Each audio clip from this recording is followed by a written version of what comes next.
Hi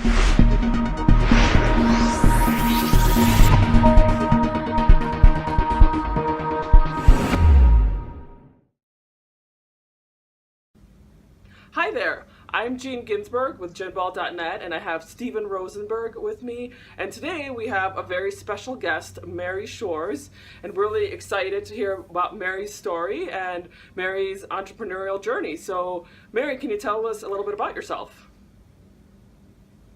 Absolutely, Jean. So my name is Mary Shores, and I am an up-and-coming Hay House author, as well as a CEO of a very unique collection agency that I started in 1998. I'm also a public speaker that tours around talking about various different topics, and one of the most popular ones is my customer service system called Words That Work. And that's what we're going to talk about today, which is extremely exciting because Words That Work is one of the most unique systems I've ever encountered, especially with a collection agency, which most people think of as a very negative situation. And what I think Mary has done differently than everybody else in the industry is reverse engineer that to actually make it positive to help people. And so, kind of give us a little bit of background of how you came up with Words That Work and what it's all about and what the audience can take away value from.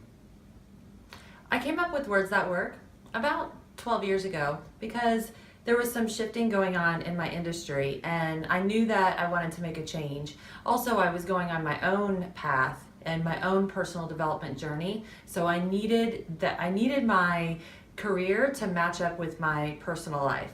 And one of the things that struck me about debt collections in general is how much of a psychological burden it is to have a debt.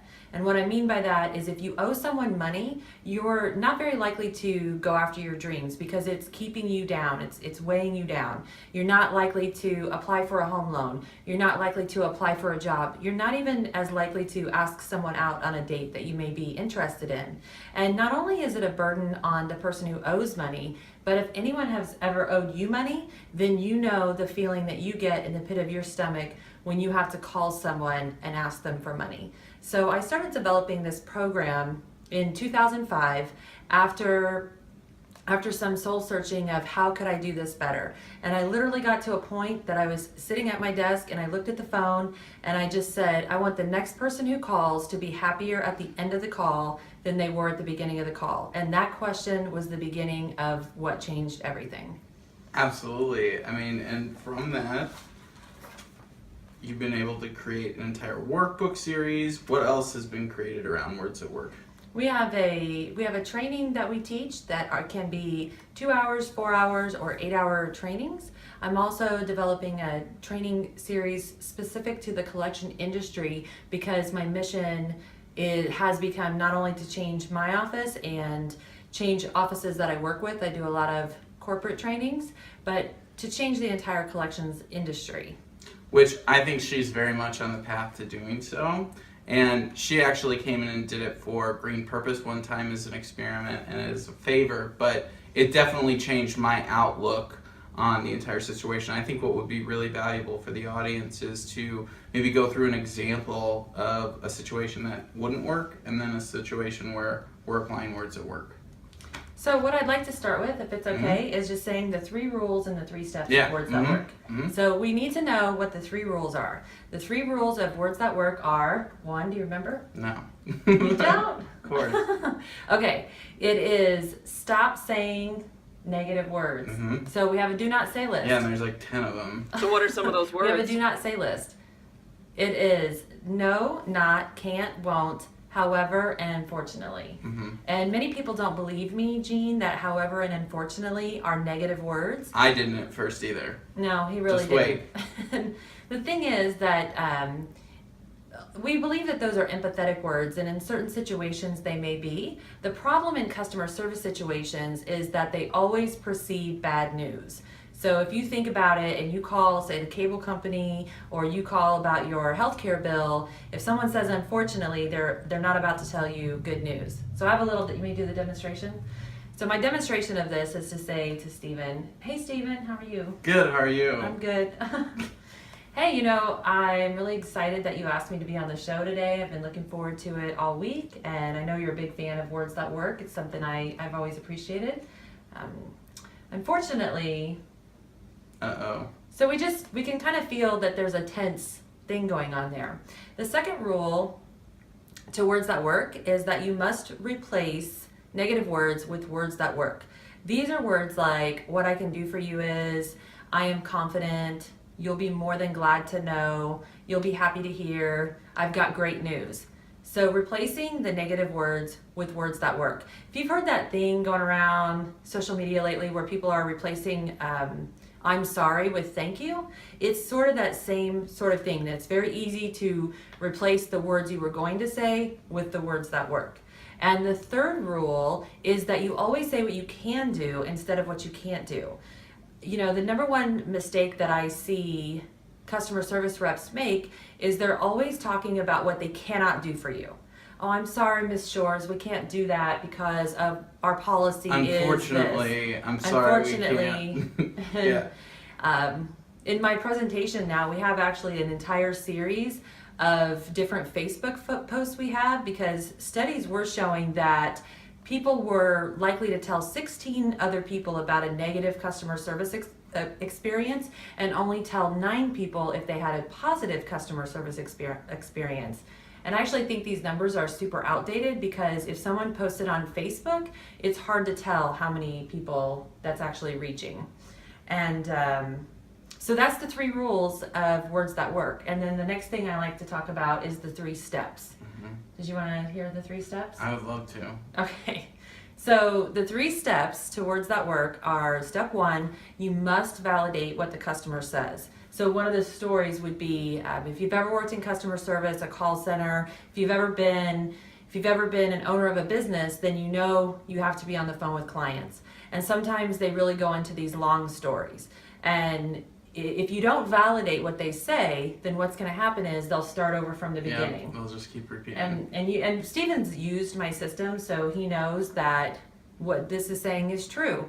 So it's very important that you let your customer know, or your client know, that you understand how they feel. Now, this is not in any way stating that you agree with them. Right. It's just consciously acknowledging that you've heard them. Right. Because if people don't feel heard, they're likely to interrupt you. They're likely to have their fight or flight system triggered, and really just it's going downhill from there. Mm-hmm. So words like that are, I can see why you would feel this way. I can understand how frustrated you are, and you can even validate. But the good news is that that's the next step. Oh, okay. Planting seeds of happiness. That's his favorite part, I think. It's work though. It's crazy. So you can also validate when your client has told you something good. So you really want to use the validation step, whether they've told you good news or bad news, or they have a complaint. That is non-negotiable. You have to tell them the validation. So if you need to validate a positive statement, you just say, I'm so glad you shared that with me, or that's so exciting, or I'm so happy for you. And then, okay, ready for the second step? The second step is planting seeds of happiness. So planting seeds of happiness is, we're using this step because we want to plant unconscious seeds of happiness into your client's mind. When we use negative words, we're actually reinforcing a negative outcome. When we use positive words, we're reinforcing a positive outcome. And by the way, I developed this system after more than 15 years of a study in neurology. So all of my steps and my rules are based on what I've learned and understood about the human nervous system. That's very So interesting. step 2. Step 3. Thank you. Step 3? All right, step 3 is you always say what you can do instead of what you can't do. So again, many times in customer service, I hear people tell me what they cannot do for me. I'm sorry, Mary Shores, we can't do that because our policy is. Well, instead of saying what you can do. So I'll give you a very easy example. If I call the car dealership and I need an oil change, they might say, I'm sorry, we don't have an appointment open until Tuesday, versus saying, I've got great news, we can get you in on Tuesday. Yeah, it just totally flips everything around. That's very cool. Right? For sure. It is. Thank you so much. And we could go on and on about this, but we wanted to at least give you guys a little bit of exposure to words that work. Yeah, and then Make sure you guys I was going to say, I have a question Go for ahead. Mary. So, we have an entrepreneurial audience who listen and who watch our videos. Like, how can this be applied for entrepreneurs? Oh, I believe every entrepreneur should use this system because we live in such a competitive world today, and the way you treat your clients or your customers is going to determine the outcome of so many situations. I'm so glad you asked me that because in my book, Conscious Communications, I have an entire chapter called To Cleanse or Clog? That is the question.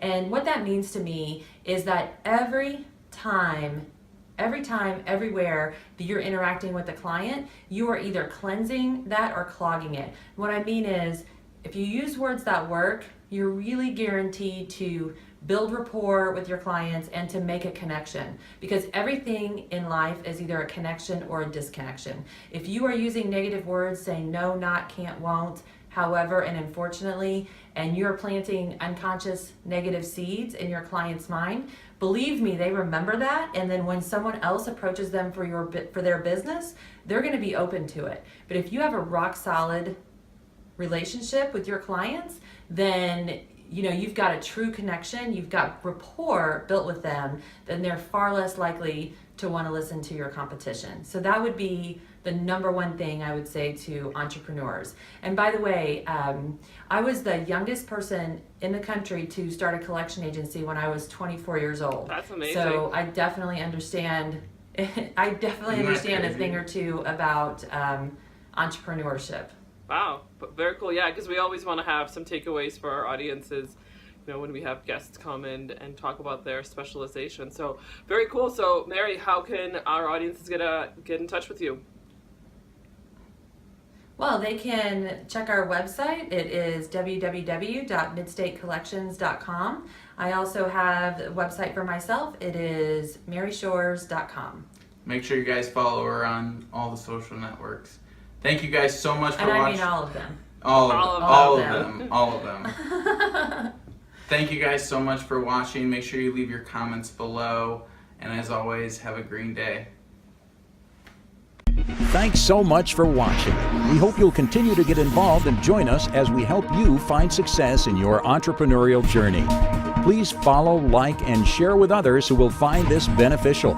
We'll see you on the next episode of Marketing Success in Under 10 Minutes with Stephen and Jean.